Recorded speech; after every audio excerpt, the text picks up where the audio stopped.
Good morning, everybody. It is Thursday, May 26th, 5:46 a.m. Central Time as I speak here. July corn futures down 12 and a quarter at 760. December corn down 10 at 713 and a quarter. July soybeans up 3/4 at 1681 and 3/4. November soybeans down a half cent, 1512 and a quarter.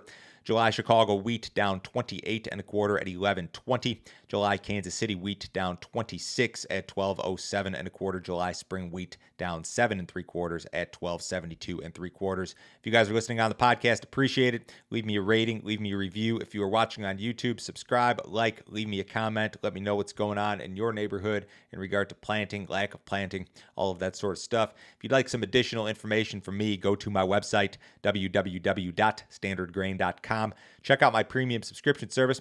I send my premium subscribers a ton of information direct from me every single business day. My morning email has been going out about 5:45 a.m. Central. In that email, you'll see every overnight headline you need to be aware of, all of my grain marketing recommendations, a ton of weather info. This package includes my daily subscriber-only videos. Yesterday, I sent my video out very early. I talked about this Russia-Ukraine situation, the potential for Russia allowing exports to flow finally out of Ukrainian ports. So I do a lot of analysis in these videos, but also breaking news when it's relevant. So this was out early yesterday. If you guys are interested in this premium content, sign up today. $50 a month, cancel at any time. No other fee, no other obligation. Nobody will try to sell you anything else, I promise. So these back and forth headlines regarding Ukrainian grain export possibilities circulate. So this was the headline from early yesterday. Russia ready to set up corridor for ships leaving Ukraine with food, with conditions, of course. And the conditions are that, Russia kind of said yesterday, hey, we'll allow Ukraine to export grain, but we want some of these sanctions lifted. And that's a big if. Is the West interested in lifting sanctions at all? We haven't really heard much at this point. Now, this morning, the story appears to have changed a little bit. Ahead of a meeting with senior UN officials slated for this week, Russia's UN ambassador said this: "We are prepared to export fertilizers and grain from our ports to the world market." But then he talked about Ukraine. He said this: "I think that should be negotiated with the Ukrainians, not the Russians."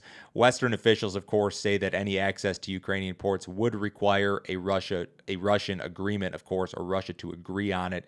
The UN's Secretary General continues his effort to broker some sort of deal with Russia, Ukraine, Turkey, the U.S., the European Union in order to move this stuck grain out of Ukraine. The Ukrainian foreign minister told the World Economic Forum in Davos this week, "You could not find a better example of a blackmail in international relations." So the headlines are developing here, but I think the fact of the matter is that Russia has some leverage here when it comes to Ukraine and the grain situation. And if they're going to allow grain to flow out of those Ukrainian ports, they're going to want something in return. And I'm just not sure if the West is prepared to lift sanctions, because it really feels like the situation is going in the opposite direction. But never say never here.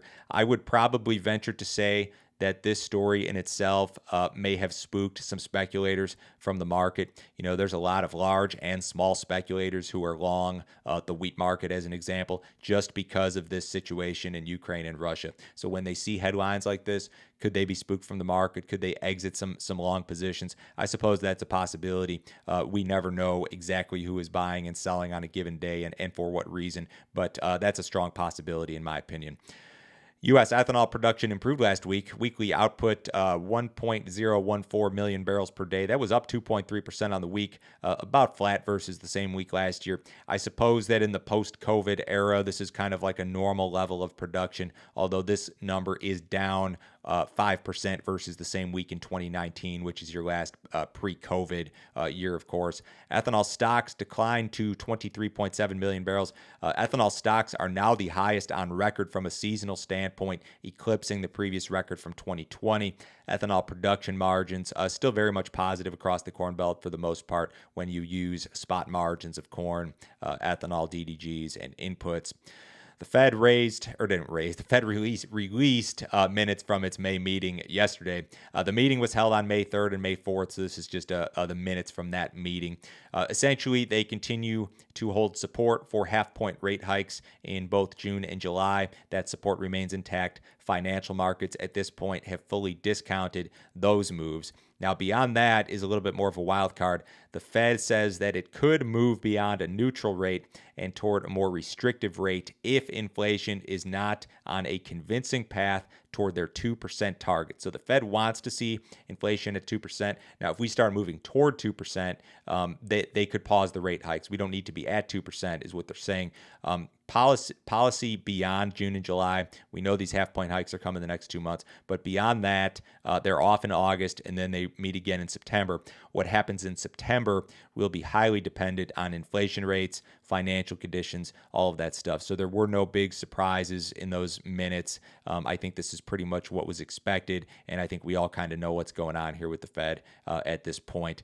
Now, on the inflation front, gasoline prices hit a record high yesterday, $4.60 per gallon nationally, according to AAA. That's a record high.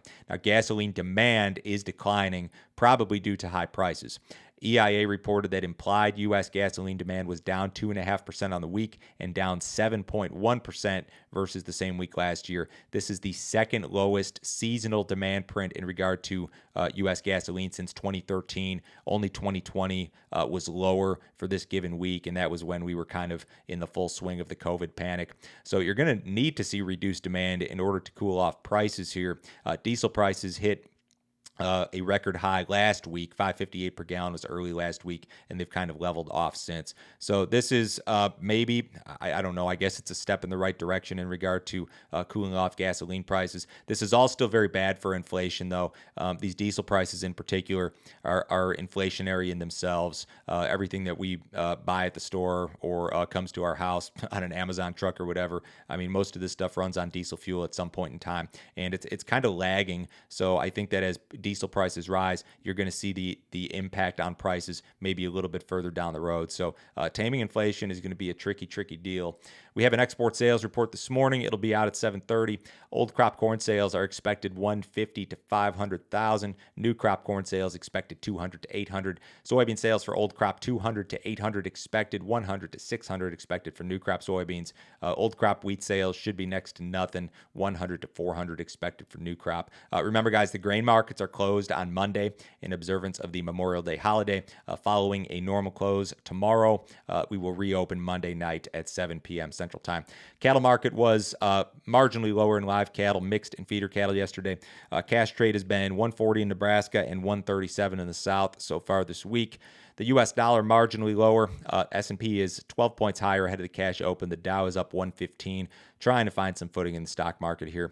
The bonds are up a little bit. Gold's down $3. Crude oil up 97 cents, 111.29 in the July WTI contract. Everybody have a great day. I'll talk to you Friday.